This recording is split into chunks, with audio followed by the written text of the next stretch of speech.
Welcome to the 11th installment of ESPN Honolulu Fan Friday Talk Story. I'm your host, Tiff Wells, and with me today is redshirt senior forward from Rainbow Wahine Basketball, Amy Atwell. Amy, welcome to Talk Story. Thank you for having me. Thanks for joining us. Now, looking at your bio, you're born in Perth, Western Australia. For those that haven't been to Perth, what is it like? Perth is on the west coast of Australia, and it's a lot more isolated than a lot of the other cities in Australia. So it's not typically like your big cities like Melbourne and Sydney. What kind of things about Perth would you recommend? Like if I'm visiting for the first time, if I'm going to Perth, what are some of the main attractions that you would recommend that I go and see? So we have really beautiful beaches on the west coast, such as Cottesloe and Scarborough. And there's a lot of nice cafes and restaurants along there, and that's kind of, I think, what Australia is known for is nice beaches and stuff like that, especially Perth. The water is a lot colder than it is over here back home, but definitely that. And we have a lot of country towns up the coast of Western Australia, so a lot of people do road trips up the coast, and it's a lot of beautiful landmarks and sights to see. Is there a food or maybe a couple of food options that I must try if I visit? Food, I mean, one of my personal favorite is the chicken palmy. It's chicken with marinara sauce and cheese, and then fish and chips is always a good one that Australia and New Zealand kind of have on lock a little bit. But yeah, those two, and obviously a meat pie. I would say that one. Explain, for those that don't know or haven't tried it, explain a meat pie. It's basically a mince filling in pastry, so it's like a pie, and it's just kind of got a gravy mince meat inside. I haven't found anything out here very similar to it, so I think that's kind of one of the biggest things. It's just there's not many things that come close to it. Now, be honest here. There's a food spread that your country is known for.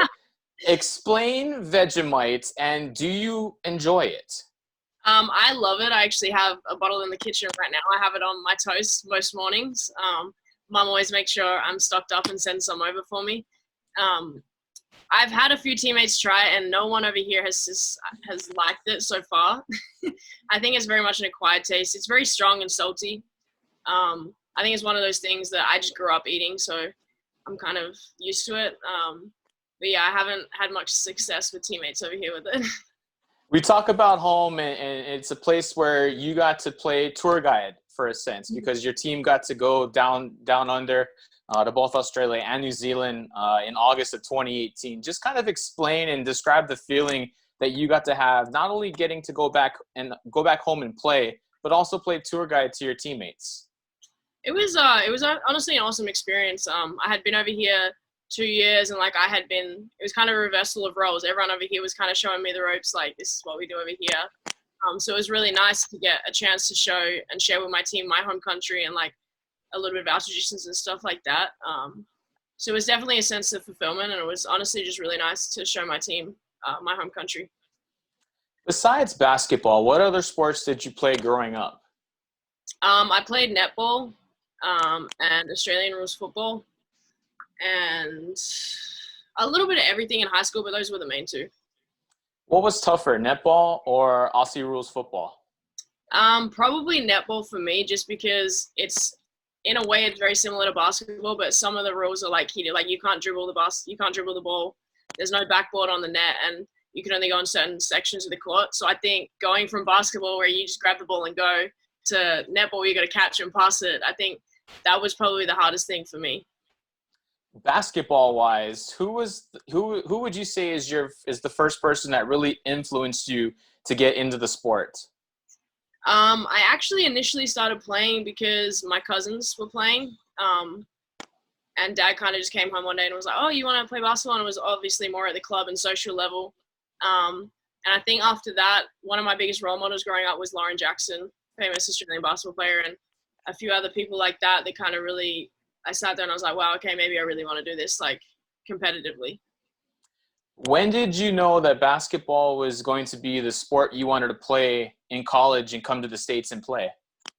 I actually didn't know till probably my junior year of high school. My club coach actually came to me, and I didn't really have much awareness of the college system and the US and basketball over here and like that. So my club coach actually came to me and was like, I think you should look at going to play basketball at the college level in the US. And I was kind of like, oh, like, why would I do that? Yeah. And then he kind of sat down and explained and like walked me through it. And I was like, wow, okay, like this, because we don't really have anything like the college system back in Australia. You go to university and then you play semi-professional club level separately. Like it's two separate things. So once I kind of found out more information and really got like a feel for it, I was kind of like, wow, okay, yeah. And my club coach was one of the ones that really pushed me. It was like, you should really do this. Like, I think you can go D1 level kind of thing. So yeah. You have an older brother. You have an older sister, excuse me. You have an older sister and a younger brother. Are they athletic like you? My older sister's not gonna like me for saying this, but she kind of got the opposite side. Like she is athletic, but she was more drama, singing, dancing in high school, where I was the complete opposite. I was all sports. And my younger brother is more similar to me. He played a lot of sports in high school. He's actually in his first year of university back home now. But yeah, me and my brother were very alike sporting wise, and my sister was kind of more on the artsy side. So between you and your brother, be honest here, who has the better shot? Oh, definitely me. Not even close. Don't ask him though. We won't ask him, not at all. He's got the quickness and the athleticism of me, but I have the jump shot. You've talked about netball and basketball and Aussie rules football, but not many know that you did play softball. How did playing softball help you become sort of this all-around athlete? And what position did you play in softball? So I actually played pitcher in softball, and I only really played in high school. I think I played my last 2 years, I want to say, and I really only played because one of the coaches, we were a little bit short on players, and the softball coach came to me and was like, listen, we need players, like, can you step in? And I was like, yeah, okay. Like like I said, I played a little bit of everything in high school, so I was always open to playing sports. So yeah, and I kind of picked it up pretty easily. I played a little bit of cricket, which is similar swing and bat when I was younger. And I've always had a fairly good arm on me. So, I mean, it wasn't too bad picking up. In terms of how that's helped me basketball-wise and stuff, I think just the competitive nature and like picking up different skills along the way kind of thing, and just really broadening my skill set. Definitely, yeah. Just how tough is it to be a student athlete, especially when you're in season? It is pretty tough. I'm in my 5th year now, so I'm a little bit used to it. I think the biggest shock coming in was just time management. It's always go, go, go, and you don't really have time to, oh, wow, I forgot to do that. We have a lot of resources and a lot of people helping us stay on top of things, like reminders, academic advisors, all of that, which definitely helps. But it's just, you just got to stay on top of your stuff, especially when we start traveling in season. We miss every second week of class. A lot of the professors at UH are very reasonable and help us out with stuff like that, but it is just staying on top of your stuff and time management and stuff like that. National Letter of Intent Day came and gone. It happened last week. But for you, when you signed with Hawaii, sort of take us through your signing day when you became a Rainbow Wahine. Yeah, so it was a little bit more low-key. I kind of just signed it at home in front of my family. I think looking back on it, I didn't kind of cherish the moment as much as I should have. Like, I kind of was just like, yep, sign the form. But I didn't really realize how much of an impact that decision would have on my life and how much, like, it might improve my life for the better kind of thing. I am so grateful that I did sign the NLI that day, and I signed it to the University of Hawaii. And I think looking back on it, I'm just super happy and grateful. We've talked about netball and basketball and softball and Aussie rules football. What sort of hidden talents do you have? Hidden talents. In this last summer and like spring, after season got cancelled, I actually picked up surfing and playing the ukulele. So I do them both now. Hidden talent-wise, I don't know. I don't know if I don't have any like quirky ones that, you know, some people come out and say like, I can do this. I've never really had anything like that. Are we shortboarding? Are we longboarding when we go in the water? I just have the 8-foot foam, the Wave Storm from Costco. You've always been a big-time scorer in terms of basketball, but when you came to the University of Hawaii, you actually redshirted your first season. How tough was it to go through the season, not being able to play, but just rehabbing from injury?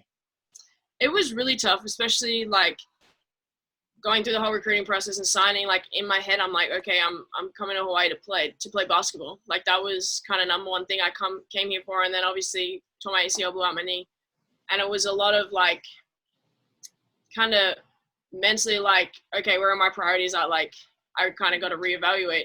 And it was definitely tough sitting on the sidelines, especially because we didn't have the best year record-wise. And just seeing a lot of it was pretty tough just sitting on the sideline, obviously. And then it was something that I had to do. And I'm grateful. I think in the long run, I actually am really grateful that not that I tore my ACL, but I had that year to kind of work my way into the college system. I struggled a lot early on with homesickness. So I think that also was something that kind of helped me as I was kind of eased into it. But yeah, I guess I wouldn't be here if I didn't redshirt. I would have graduated last year. So yeah. For your parents, Shelly and Ray, are they more proud and more happy about the basketball accomplishments or the fact that you've been a multiple-time award winner in the conference for all academic? I think my parents are definitely on the academic side. They're always calling. Every time I call them, Dad's like, okay, so like, what's next? Like, when you come home, what are you going to do? Like, job, like, stuff like that, and asking me like what I want to do with my degree. So they definitely always been on the academic and like long-term picture, because they know eventually basketball is going to stop and I'm going to have to pick a career somewhere. So they've always been on the academic side, but at the same time, they've always been super proud of my athletic achievements. And my mom and dad both pushed me to like come to the college level as well and play basketball. So a little bit of both, but definitely leaning towards academic. Last one here before we go to break. Now, with your typical season at UH for women's basketball goes from mid-November to roughly mid-March or so. But again, this hasn't been a typical year season at all. When you do have time, what other sports around the university do you like to go and watch, and who do you like to support? Our women's volleyball team, have always loved going to their games. Noreen Eosia, who graduated last year, was actually one of my closest friends. So we loved going to support her, and those games were always packed and like just good vibes and energy. Football games, always good.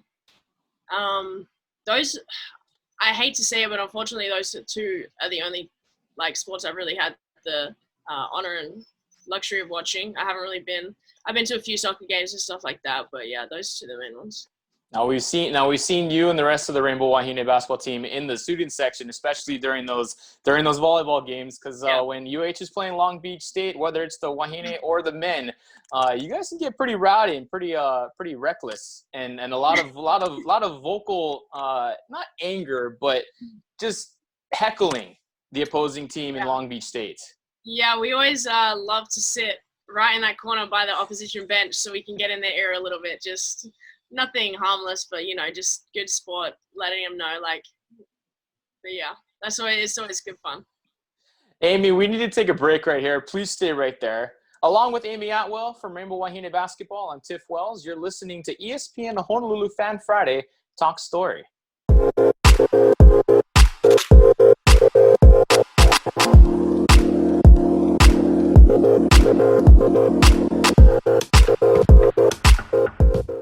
Welcome back to episode 11 of ESPN Honolulu Fan Friday Talk Story. I'm Tiff Wells. We're here with UH women's basketball redshirt senior forward Amy Atwell. Now, Amy, have you been able to hear a lot of Aussie, oi, oi, oi here in the islands? Not so much. Honestly, it's mostly been from my teammates. Like, it hasn't happened so much recently, but my first few years, teammates would just yell out Aussie, Aussie, Aussie, and just expect me to turn around and be like, stop whatever I'm doing. But yeah. Do you think maybe this season we can get some of that going after you make a three and somebody will come out and say Aussie, Aussie, Aussie? Honestly, that would be awesome. I've kind of never really thought about that. Yeah, that'd be awesome to get that going. For senior night, might we see an Australian flag? I think so. I think definitely, yeah. How excited are you for season? I am super excited. I think this whole COVID thing has kind of just made everyone like more grateful of the things they have in life and made everyone a lot more appreciative. And that this extra long break that we did have off of workouts from away from each other from the team, I think it's just made everyone more eager to get back and get into it. And we're all super excited to just play our first game. A couple of years ago, you folks made it into the WNIT. What did you take away from that season as you got ready for last season in 2019, 2020? I think obviously it was devastating losing the championship game, and that's kind of what you play all season to work up for. The silver lining was that our season wasn't done. We got to keep playing in the WNIT. It wasn't the tournament we wanted, but a lot of teams don't get that chance. So I think it was a little bit bittersweet. It was like, wow, this is not the tournament we want to be playing in, and we lost the game we wanted to win. But at the same time, it was another opportunity, another blessing to play another game of basketball, because Coach B says a lot, like, you don't know when your last game is going to be your last game. And, like, I think COVID has really, like, emphasized that, like, you really don't know what's going to happen tomorrow kind of thing. You talk about COVID and how it just abruptly ends a season. Let's go back to the Big West tournament. In March, you guys have the quarterfinal win against Cal State Fullerton. You're getting ready for that game against Santa Barbara. And then that day comes. It ends the season. It ends the career of a couple of your players, and the fact that their career came to an end. Just kind of talk about the locker room, the emotions, just what it was like knowing that players like Julissa and Courtney and Savannah had their careers come to an end just like that. Yeah, so it was a very emotional room when Coach B came in and shared the news. I think we were all getting notifications all morning about other conferences canceling, so we were kind of all expecting it, but we were just like hoping for the best. Julissa was actually one of my best friends, is my best friend, so like just to see the heartbreak, I was more heartbroken for her because of course I wanted to keep playing, but I knew that at least I had another year for redemption. Like, it was heartbreaking to see that all that hard work that we had done all season to get to the championship game where we wanted to be, and all her hard work over her 4 years and the long way she's come, just to see that kind of stripped away. It was heartbreaking. There was a lot of tears in that room. I think we were all just very grateful that we had each other and like we had that time together. But yeah, it was an emotional one. How does something like that help prepare you, help motivate you coming into this season?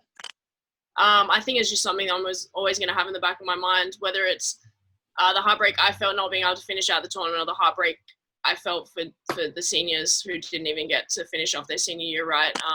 I think it's just serves as motivation. It's in the back of my head all the time, and I think it's in the back of Coach Beeman's head and all the returners, to finish what we didn't have the opportunity to finish last year, and kind of not only do it for ourselves, but do it for the seniors that didn't have the opportunity last year.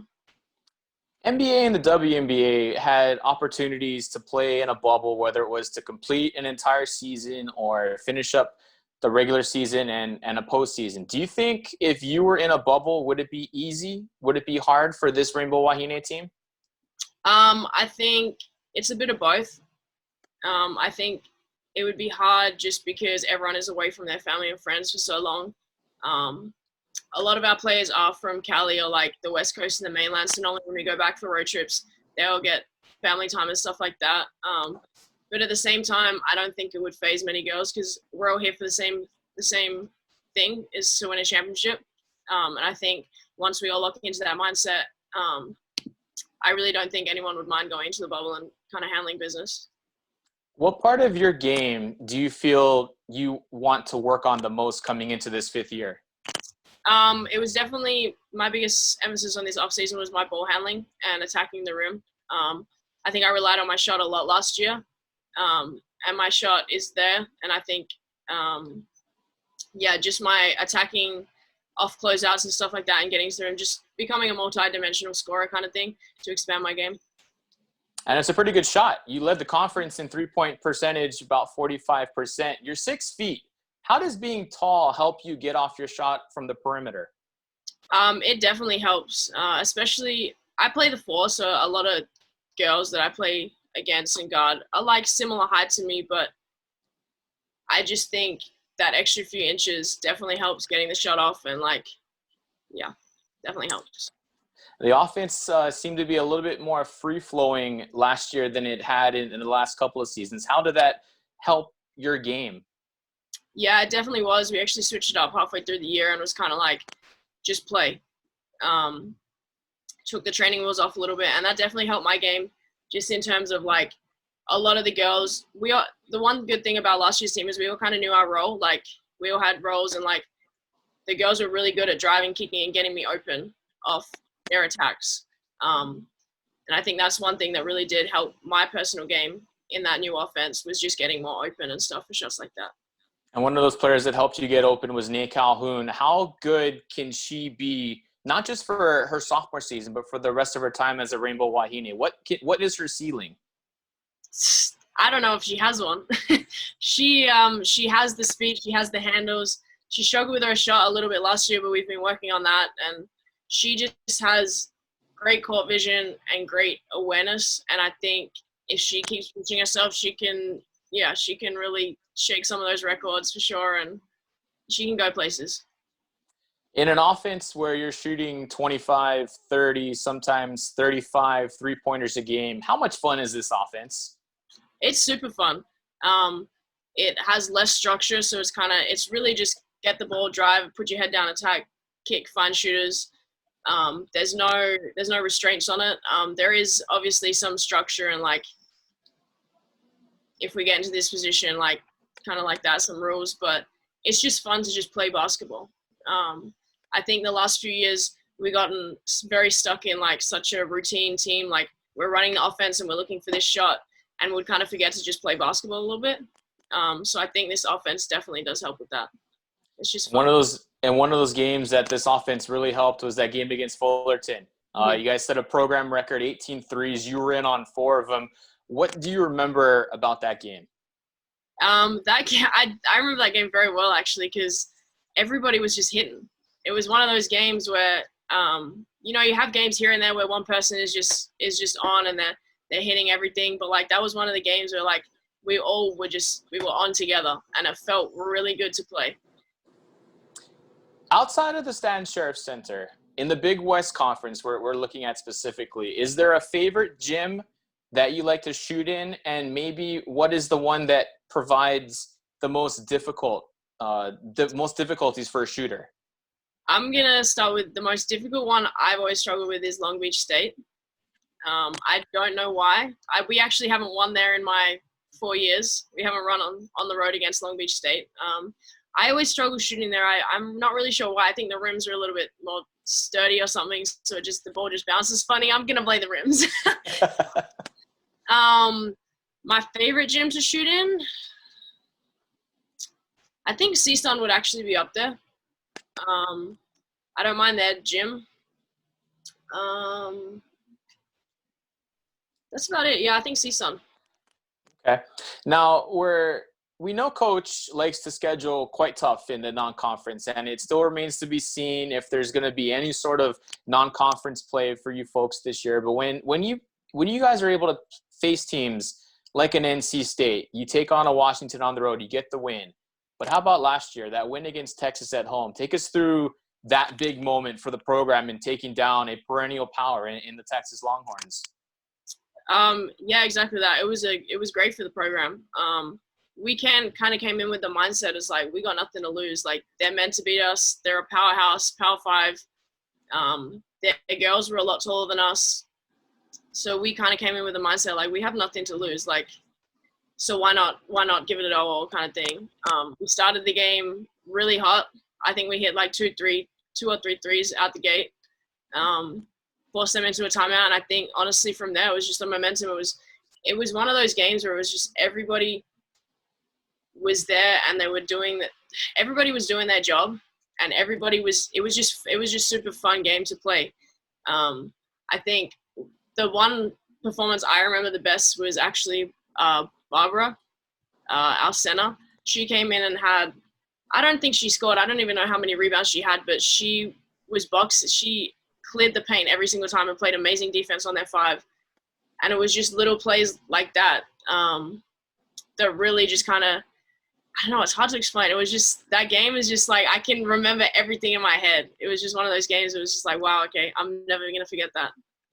This team is pretty active in the community, and Coach Laura Beeman has kind of made that as an emphasis for this program to get out and do things for the community, for the state. Is there a favorite when you guys put on a clinic, or you guys go out and you help with the keiki? Is there a favorite part that you have about teaching the next generation of basketball players? Yeah, we do a lot of that stuff, and Beeman is huge on giving back to the community and our fans. And I've always loved that about this program. Normally, obviously, it's been different this year, but we'll have 2 or 3 camps that we're involved in. My favorite part is just seeing how much fun these little kids are having trying to learn the game of basketball. I remember being that young, and when I fell in love with the game, it's great to see younger kids doing the same thing, and how much they look up to us as well. That's like, it's kind of a sense of fulfillment, and is like that internal motivation when I see kids that are like, wow, like I want to be like her one day. So yeah. Last year, you guys had a tradition on game day where you would have kind of a half-court shootout. Who's the best half-court shooter during these game day opportunities? There's a few. I honestly, last year, it probably would have been Jaden or Courtney. I would love to say myself, but I think I only hit 2 or 3. Jaden or Courtney. Jaden has a very unconventional half-court shot, and her legs go crazy, but somehow it always seems to go in. And Courtney always hit a few too, yeah. If there was a 3-point shootout amongst the coaching staff, who's your pick and why? Wow. Probably Coach Alex.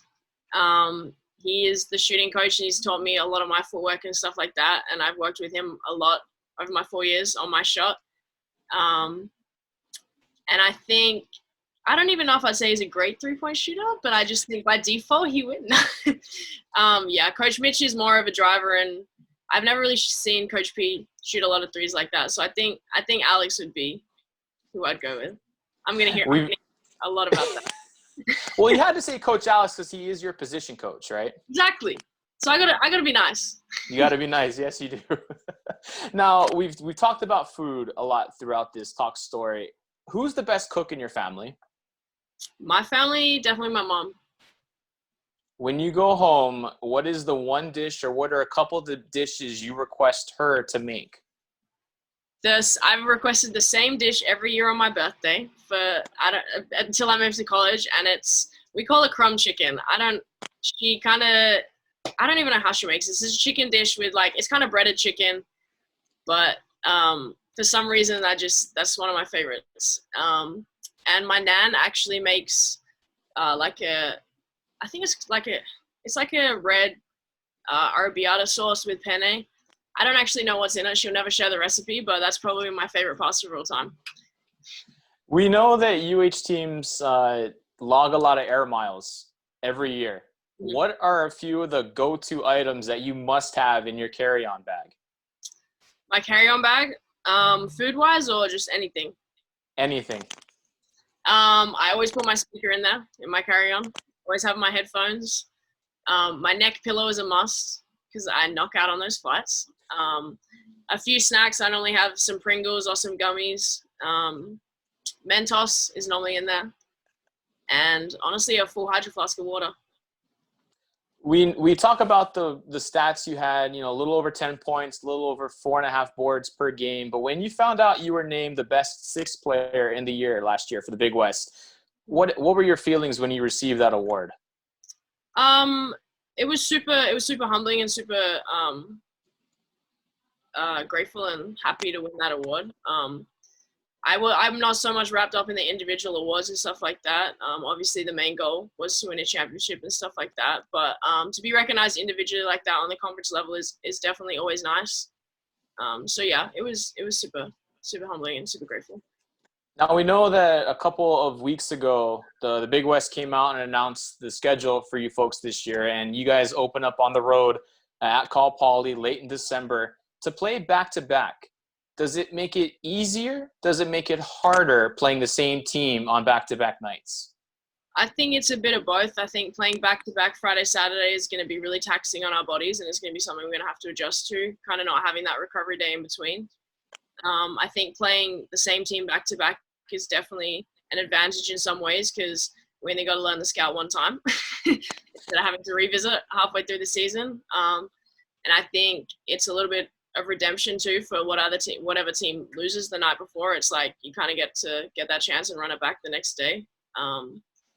So yeah, it's going to be interesting, but I think there's definitely positives and negatives to it. If you're selling the program and this university to a potential recruit, what are you telling them? I'm telling them that we have a great family-orientated culture. I think that's one of the most important things when moving away from home. I'm saying that the fan base out here is amazing, and you will never be short of support in any category. And the coaching staff is just, they're kind of your family away from home. Coach Beeman has always emphasized like player-coach relationships. She always makes sure that we all know that she's always there no matter what we need. Like we can come to her. And definitely the girls on the team are my sisters. They make it a lot easier being in a whole other country away from family. So COVID has been the main thing of 2020, and it's taken out a lot of youth sports. It took out you guys, for the conference tournament and a whole lot of players' seasons and whatnot. What kind of message do you have for those little girls that didn't get a chance to play a season in youth basketball and they want to continue playing basketball or just getting up shots during this pandemic? What kind of message do you have for these Keiki? My message would just to like, don't give up. Don't let our external circumstances that unfortunately none of us can control waver you or discourage you. It's one really bad year of all our lives, and it's cut a lot of opportunities from a lot of people, but there is so much more opportunity in the future for all of them, especially being so young. Keep working at it, and good things will come to those that work hard. You mentioned the fan base for UH. Last one here for you, Amy. If you had a message, not just for the booster members, but just for fans of the Rainbow Wahine basketball program, what message do you have for them? Just a huge thank you, and shout out to them for their continued support in my 4 years and so many more years before that, before I entered the program. No matter if we're losing or winning, they're always at the games. Even if they can't make it to the game, it's through social media. I get messages all the time. It's just great to see the support and know that, there is people out there that appreciate what you're doing. So yeah. All right, we got to do it. Aussie, Aussie, Aussie. Oi, oi, oi. There we go. Amy, this has been so much fun. We really appreciate the time you've given us today. Thank you so much. And we can't wait for the later part of December when you guys can finally get back on the hard court for games this season. Thank you again. Of course. Thank you for having me. For Amy, as well as the rest of us here at ESPN Honolulu, I'm Tiff Wells saying thank you much for joining us here on the 11th edition of ESPN Honolulu Fan Friday Talk Story. Until next week, wear that mask, stay safe, and be socially distant.